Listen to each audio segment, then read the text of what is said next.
I'll be speaking in Welsh. I can see that chap there is getting quite bored sitting there, so I'll give him something to do. Diolch yn fawr iawn am y croeso yma i siarad heddiw. Fel ddech chi'n dweud yn barod, dwi'n ffarmio yn ymwch yn lleth fferm organic beef a defed ydy hi.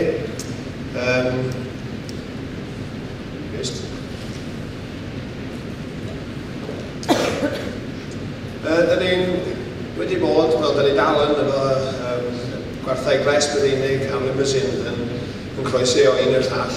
Ond blynyddoedd diwethaf, da ni wedi bod yn arbrofi chydig efo'r Aberdeen Angus, efo Hereford ac ar hyn o bryd efo'r Fyrgon. Mwyn trio cael chydig o rhinweddau y brydiau cynnig yma nôl fewn i'r uches. Y rheswm am ddewis mynd i De America, o'r rheswm syml rili, wedi clywed yr holl am Seland Newydd a'i dulliau ffermio nhw. Dwi'n sy'n diddorol gweld sut mae rhan arall o'r byd yn cynnyrchu ei gwartheg a cynnyrchu nhw mor effeithiol. Wedi darllen dipyn am De America, fel dwi'n dweud, dyma'r lle amlwg i fi fynd. O'n i am edrych ar gynnyrchu gwartheg a gorffen oddi ar borfa, a sut maen nhw'n magu a gorffen eu de byw mewn system gost isel, a gweld sut oedd eu system nhw yn wahanol i ni a defnyddio y gwybodaeth i roi gynnig ar rhai o'r dulliau ar y fferm deuluol adre. Cwestiwn oedd gennau cyn mynd oedd pam bod rhan fwyaf o gwledydd y byd o De America, lawr i'r Gogledd, Australia, Seland Newydd, pam bod nhw'n defnyddio brydiau cynhennig ni, a bod ni wedi mynd i'r cyfandir edrych am yr ateb. So, mae hwnna yn bac yn meddwl cyn mynd. Ers o'r adre, dyma rhai o'r bethau sy'n licio gweithredu fewn i'r system. Pwyso gwartheg, gwneud gwell defnydd o'r porfa, systemau ymdrin â gwartheg a dipyn o waith geneteg. Mae pwyso buchod a lloi yn ffordd de o fesur faint mae'ch buches yn cynnyrchu. Mae rhyw beth o benchmarking o'n i'n gweld. Enghraifft, yn Brazil, wrth dyfnu'r lloi, wrth dyfnu'n o'i mames, neu bydd y lloi hanner pwysau y fem, oedd ddim yn cael ei cadw nôl fewn i'r buches. Felly, ar ôl adeiladu data am y buchod, mae hyn yn galluogi chi wneud y penderfyniad os ydy'r fuwch werth i chadw yn y buches a'i beidio. Os nad ydy'r fuwch yn cynnyrchu'r kilogramau, mae'n gost i'r busnes, a dyna'r wir yn rannu. Porfa, dy'r ail beth, un o pryderon ni fel busnes yw costau, ac mae pris dwysfwyd, dwi'n siŵr eich gyd yn cytuno, yn un sydd yn uchel iawn ac yn rhoi tolc garw yn yr elw. Ar ôl treulio amser yn gwled Chile, byddwn nhw'n gweld sut mae bosib gorffen gwartheg oddi ar borfa hyd yn oed yn y hinsawdd sydd gen ni yng Nghymru. Oedd hi'n debyg iawn yn y de Chile. Wrth ail-hadu pan fa angen ac yn bwysig iawn, yn gwneud yn siŵr bod y ffrwythlondeb y pridd yn gywir. I wneud y defnydd gorau o unrhyw borfa, mae hyd y glaswellyn yn bwysig. Dydy pori yn rhy fyr neu gadw iddo dyfu yn rhy hir o ddim fantes. Felly mae rheolaeth pori yn holl bwysig.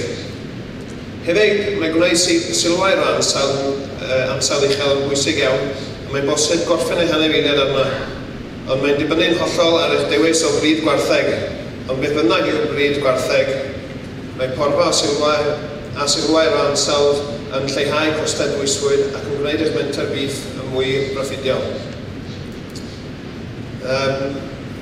Sy'n mynd ymlaen i'r cyfleusterau ymdrin gwartheg.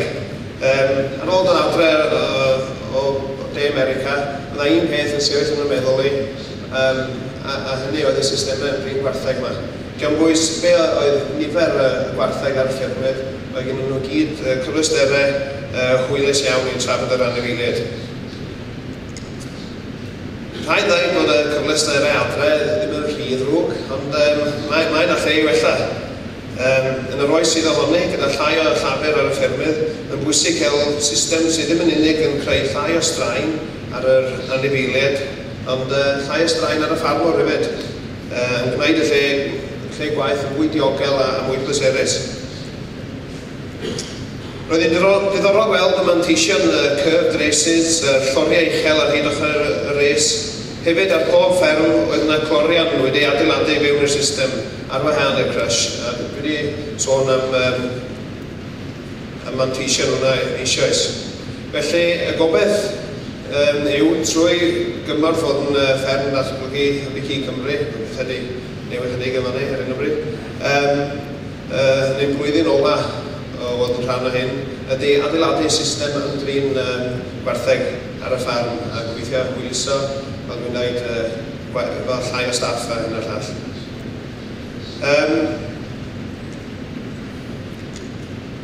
Ysgu sôn dwi'n rhaid sgôr yn tŵl yma.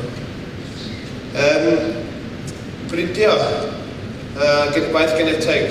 Canran ucha o'r bridiau yn De America oedd Henffordd ac Aberdeen Angus o'n amlwg i weld yn bob man. Oedden nhw'n gallu trosglwyddo porfa i gig yn effeithiol iawn.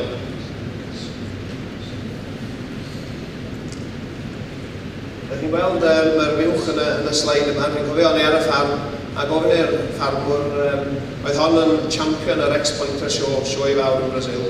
Ac o'n i'n gofyn, so well gyda sy'n fwy o boesau neu bod ni'n dalach fuwch.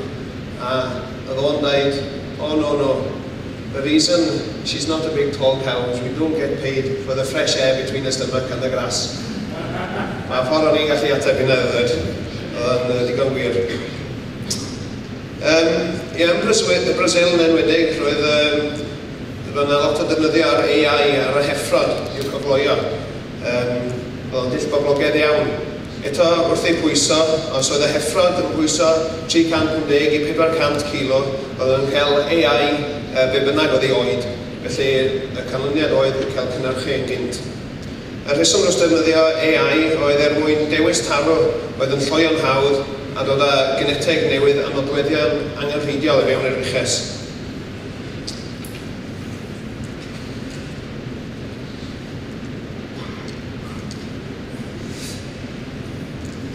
Canlyniad, ar ôl gweld y holl ffermydd y draws De America, yna ddau peth oedd yn amlwg i llwyddiant y systemau cynhyrchu beef, ac rhain yn syml iawn oedd dewis y bryd a rheolaeth pori. Wrth dewis bryd sy'n gallu gorffen oddi ar y porfa ac rheolaeth pori de, rwy'n sicr y gallu'n helpu tynnu costau lawr wrth gynhyrchu beef yn y wled yma. Rhaid dweud bod y sgoriaeth teithiau yma wedi bod yn gyfle gwych i unrhyw ffarmwr ifanc sy'n awyddus i fanteisio ac elwa o'r profiad a cael rhannu'r wybodaeth efo ei gydfferwyr ar brofiadau methyddol mewn gwahanol rhannau o'r byd. Dwi wedi cael pleser mawr yn cyflwyno y darganfyddiadau yma yn gymdeithasau, clybiau methyddol Ledled Cymru dros y misoedd diwethaf. Ac wedi cael ymateb da iawn i'r hyn o gynnau i ddweud. Diolch byth, a dweud y gwir. Ni'n ofan cael yn linsio, mynd allan o rhai o'r llefydd, ond fi'n credu bod pawb yn i'w cyd-weld.